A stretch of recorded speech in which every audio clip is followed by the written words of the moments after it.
வணக்கம். தினசரி செய்திகள். திருநெல்வேலி லிட்டில் ஃப்ளவர் மேல்நிலைப் பள்ளியில் பாரதியார் உலக பொதுச் சேவை மன்றத்தின் சார்பில் பள்ளி மாணவ மாணவிகளுக்கான போட்டியில் வெற்றி பெற்றவர்களுக்கு பிறகு சட்டமன்ற உறுப்பினர் நயினாராயந்திரா பரிசுகள் வழங்கினார். மகேஷ் விசை மற்றும் அந்தோனி குரோஸ் கலந்து கொண்டனர். சிவகாமி புனித மணியன்னை கல்லூரி, மகளிர் கல்லூரி,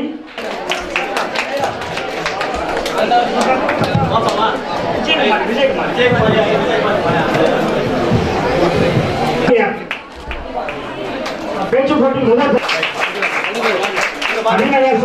சின்மயா வித்யாலய மற்றும் நார்மல் மேல்நிலைப் பள்ளி நாகர்கோயில்,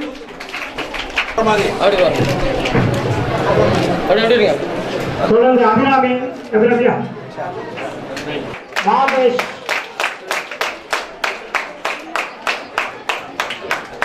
தனலட்சுமி செயின்ட் மேரிஸ் கார்டியல் கல்லூரி, ஆண்டாள் ரேவதி மேல்நிலைப் பள்ளி பேச்சு போட்டி